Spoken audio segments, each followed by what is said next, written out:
मनोज सिंह काका, संविधान रक्षा दिवस तो आप भी मना रहे हैं, संविधान की सम्मान, संविधान का सम्मान और सुरक्षा की चिंता तो आपको भी है, तो 50 साल पहले गलत तो हुआ जी। इसको बंद करते हैं। गरिमा, बहुत सही बात है और बिल्कुल हम तो, हमारे नेता ने, हमारी पार्टी ने स्पष्ट करा है और आप जानती हैं और सब लोग जितने साथी बैठे होंगे, वाजपेयी सर भी कम से कम इन बातों से तो सहमत होंगे कि 1975 के इमरजेंसी आपातकाल में भी समाजवादी लोग विरोध में थे, जो घोषित इमरजेंसी थी, लेकिन उसके बरक्स जो आज अघोषित इमरजेंसी है उसमें भी समाजवादी लोग उसका भी पुरजोर मुखालफत करते हैं।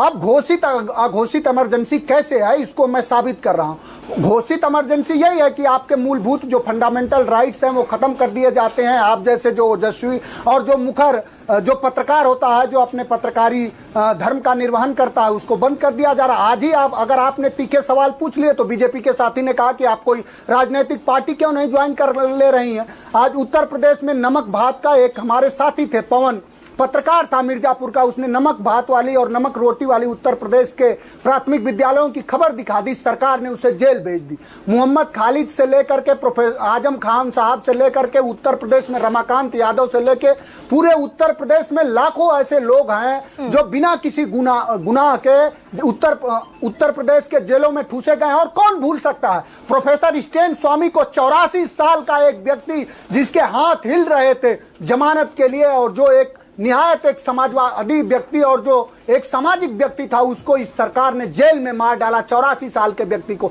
ये कौन भूल सकता। बीजेपी के साथी बात कर रहे थे कि अनुशासनहीनता की, अनुशासनहीनता आपको अपने सांसद में नजर आई कि नहीं, जिसने देश के सर्वोच्च सदन में भेड़ुआ, कटवा, आतंकवादी जैसे अभद्र शब्दों का प्रयोग किया, उसको आपने कितने दिनों के लिए बर्खास्त करा।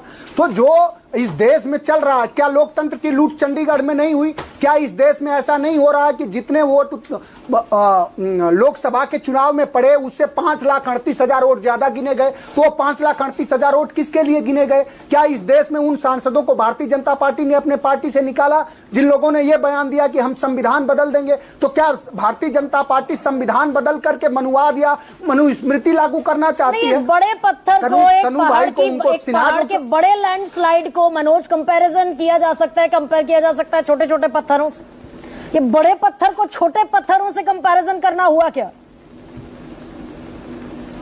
देखिए, आपको पूरा हक है कि उसको आप बड़ा इसको होता, लेकिन जो आज जो है वो तो 2 साल की थी, आज 11 साल से चल रही। वो कौन लोग हैं जो इस तरह के बयान देते हैं कि 2014 में ही आजादी मिली और भारतीय जनता पार्टी उन्हें सदन में भेज देती है, उन्हें जेड श्रेणी सुरक्षा दे देती है? इस देश में और उत्तर प्रदेश में लाखों ऐसे लोग हैं। आरटीआई का आपने नाम लिया, आरटीआई के उत्तर प्रदेश समेत पूरे देश में 100 से ज्यादा लोगों की हत्याएं हो गई हैं। आज हमसे खुद एक आरटीआई का एक्टिविस्ट गाजीपुर के मोहम्मद खालिद मिलने आए थे, उनको 2011 में गोली मारी गई है। तो कौन वो लोग हैं? वो जानना चाह रहे हैं कि अब तो ज्यादा चल रही है और ज्यादा भयावह है। अब इसमें आपको बोलने की भी आजादी नहीं है, सच कहने की भी। इंदिरा गांधी को लेकर अगर कांग्रेस ये क्लेम करती है कि इमरजेंसी पर तो परीक्षण हो गया, इमरजेंसी के बाद 353 सीटों पर इंदिरा गांधी और कांग्रेस पार्टी जीत कर आ गई, तो बीजेपी भी 11 साल से सत्ता में है ना। विनोद जी, सर ये कौन तय करेगा कि नहीं? मैं खत्म कर रहा हूं, चंद सेकंड दीजिए, चंद सेकंड प्लीज। देखिए, कभी भी सिर्फ चुनाव जीतना ही वो उसके काले कारनामे का और उस धब्बे को खत्म नहीं किया जा सकता।